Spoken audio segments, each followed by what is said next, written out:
नमो भगवते तस्मै कृष्णायाद्भुतकर्मणे रूपनाम विभेदेन जगत कीर्ति यो यतः सच्चिदानन्दरूपाय विश्वोत्पत्त्यादिहेतवे तापत्रय विनाशाय श्रीकृष्णाय वयं नुमः। श्री कृष्णाय वयं नुमः। श्रीमद्भागवत महापुराण स्कंद 6 अध्याय 12वां वृत्तासुर का वध। श्री सुखदेव जी कहते हैं, राजन, वृत्तासुर रणभूमि में अपना शरीर छोड़ना चाहता था, क्योंकि उसके विचार से इंद्र पर विजय प्राप्त करके स्वर्ग पाने की अपेक्षा मरकर भगवान को प्राप्त करना श्रेष्ठ था। इसलिए जैसे प्रलयकालीन जल में कैटभासुर भगवान विष्णु पर चोट करने के लिए दौड़ा था, वैसे ही वह भी त्रिशूल उठाकर इंद्र पर टूट पड़ा। वीर वृत्तासुर ने प्रलयकालीन अग्नि की लपटों के समान तीखी नोकों वाले त्रिशूल को घुमाकर बड़े वेग से इंद्र पर चलाया और अत्यंत क्रोध से सिंहनाद करके बोला, पापी इंद्र, अब तू बच नहीं सकता। इंद्र ने यह देखकर कि वह भयंकर त्रिशूल ग्रह और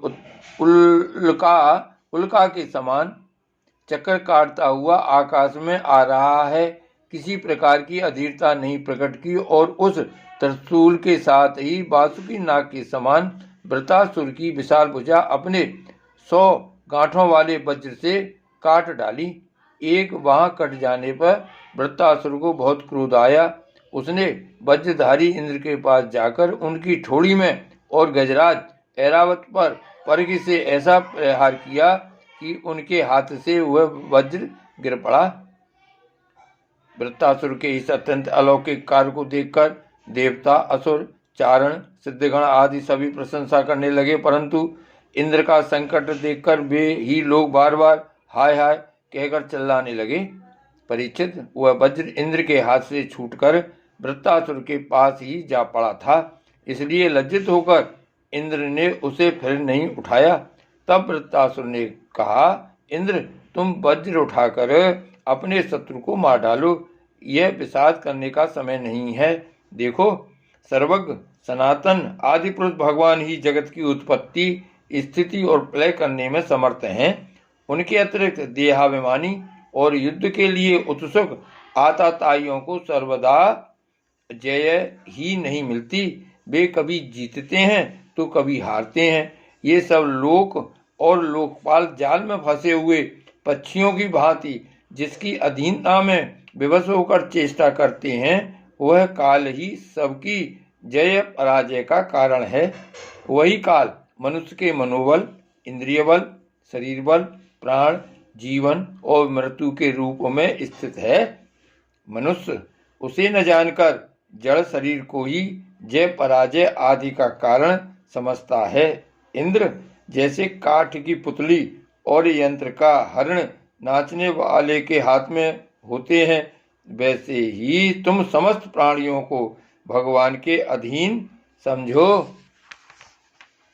भगवान के कृपा प्रसाद के बिना पुरुष, प्रकृति, महतत्व, अहंकार, पंचभूत इंद्रियां और अंतःकरण चतुष्टय, ये कोई भी इस विश्व की उत्पत्ति आदि करने में समर्थ नहीं हो सकते। जिसे इस बात का पता नहीं है कि भगवान ही सबका नियंत्रण करते हैं, वही इस परतंत्र जीव को स्वतंत्र कर्ता भोक्ता मान बैठता है। वस्तुतः स्वयं भगवान ही प्राणियों के द्वारा प्राणियों की रचना और उन्हीं के द्वारा उनका संहार करते हैं। जिस प्रकार इच्छा न होने पर भी समय विपरीत होने से मनुष्य को मृत्यु और अपयश आदि प्राप्त होते हैं, वैसे ही समय की अनुकूलता होने पर, इच्छा न होने पर भी उसे आयु, लक्ष्मी, यश और ऐश्वर्य आदि भोग भी मिल जाते हैं। इसलिए यश अपयश, जय पराजय, सुख दुख, जीवन मरण, इनमें से किसी एक की इच्छा अनिच्छा न रखकर सभी परिस्थितियों में समभाव से रहना चाहिए, हर्ष शोक के वशीभूत नहीं होना चाहिए। सत्व रज और तम ये तीनों गुण प्रकृति के हैं, आत्मा के नहीं। अतः जो पुरुष आत्मा को उनका साक्षी मात्र जानता है वह उनके गुण दोष से लिप्त नहीं होता। देवराज इंद्र, मुझे भी तो देखो, तुमने मेरा हाथ और शस्त्र काटकर एक प्रकार से मुझे परास्त कर दिया है, फिर भी मैं तुम्हारे प्राण लेने के लिए यथाशक्ति प्रयत्न कर ही रहा हूं। यह युद्ध क्या है? एक जुए का खेल। इसमें प्राण की बाजी लगती है, बाणों के पासे डाले जाते हैं और वाहन ही चौसर हैं। इसमें पहले से यह बात नहीं मालूम होती कि कौन जीतेगा और कौन हारेगा। श्री सुखदेव जी कहते हैं, परीक्षित, वृत्रासुर के ये सत्य एवं निष्कपट वचन सुनकर इंद्र ने उनका आदर किया और अपना वज्र उठा लिया। इसके बाद बिना किसी प्रकार का आश्चर्य किए मुस्कुराते हुए वे कहने लगे। देवराज इंद्र ने कहा, अहो दानवराज, सचमुच तुम सिद्ध पुरुष हो, तभी तो तुम्हारा धैर्य, निश्चय और भगवत भाव इतना विलक्षण है। तुमने समस्त प्राणियों के सुहृदय आत्मस्वरूप जगदीश्वर की अनन्य भक्ति से भाव से तुमने समस्त प्राणियों के सुहृदय आत्मस्वरूप जगदीश्वर की अनन्य भाव से भक्ति की है। अवश्य ही तुम लोगों को मोहित करने वाली भगवान की माया को पार कर गए हो, तभी तो तुम असुरोचित भाव छोड़कर महापुरुष हो गए हो। अवश्य ही यह बड़े आश्चर्य की बात है कि तुम रजोगुणी प्रकृति के हो तो भी विशुद्ध सत्य स्वरूप भगवान वासुदेव में तुम्हारी बुद्धि दृढ़ता से लगी हुई है। जो परम कल्याण के स्वामी भगवान श्री हरि के चरणों में प्रेम में भक्ति भाव रखता है, उसे जगत के भोगों की क्या आवश्यकता है। जो अमृत के समुद्र में विहार कर रहा है, उसे क्षुद्र गड्ढों के जल से प्रयोजन ही क्या हो सकता है। श्री सुखदेव जी कहते हैं, परीक्षित, इस प्रकार योद्धाओं में श्रेष्ठ महापराक्रमी देवराज इंद्र और वृत्तासुर धर्म का तत्व जानने की अभिलाषा से एक दूसरे के साथ बातचीत करते हुए आपस में युद्ध करने लगे। राजन, अब शत्रुसूदन वृत्तासुर ने बाएं हाथ से फौलाद का बना हुआ एक बहुत भयावना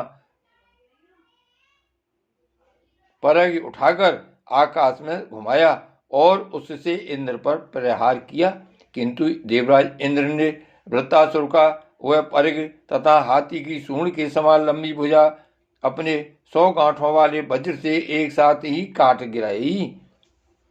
जड़ से दोनों भुजाओं को कट जाने पर वृत्तासुर के बाएं और दाएं दोनों कंधों से खून की धारा बहने लगी। उस समय वह ऐसा जान पड़ा मानो इंद्र के वज्र की चोट से पंख कट जाने पर कोई पर्वत ही आकाश से गिरा हो।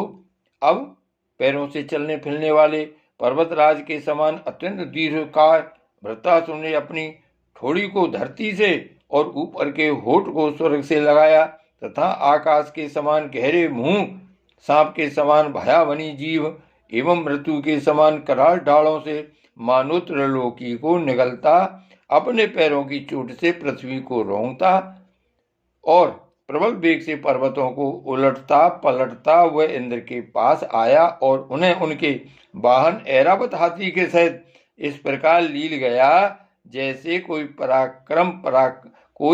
परम पराक्रमी और अत्यंत बलवान अजगर हाथी को निगल जाए। प्रजापतियों और महर्षियों के साथ देवताओं ने जब देखा कि वृत्तासुर इंद्र को निगल गया,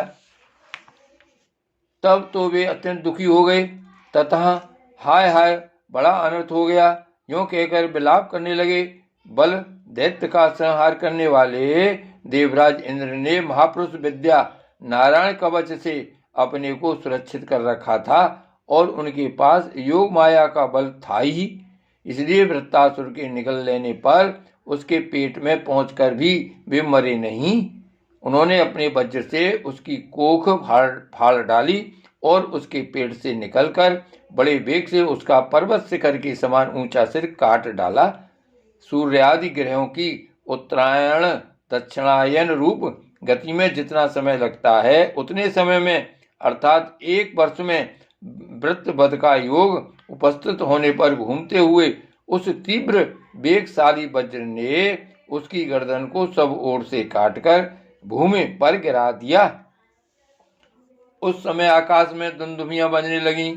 महर्षियों के साथ गंधर्व सिद्ध आदि वज्रघाती इंद्र का पराक्रम सूचित करने वाले मंत्रों से उनकी स्तुति करके बड़े आनंद के साथ उन पर पुष्पों की वर्षा करने लगे। शत्रु दमन परीक्षित। उस समय वृत्तासुर के शरीर से उसकी आत्म ज्योति बाहर निकली और इंद्र आदि सब लोगों के देखते देखते सर्वलोकातीत भगवान के रूप में सब उस समय वृत्तासुर के शरीर से उसकी आत्म ज्योति बाहर निकली और इंद्र आदि सब लोगों के देखते देखते सर्वलोकातीत भगवान के स्वरूप में लीन हो गई। श्री भागवत भगवान की जय। श्री वल्लभाधीश की जय। श्री गोवर्धननाथ की जय। श्याम स्वरूप श्री अवने महारानी की जय। परम दयालु श्री गोसाई जी की जय। श्री गोकुलनाथ की जय। जय जय श्री गोकुलेश। जय जय श्री गोकुलेश।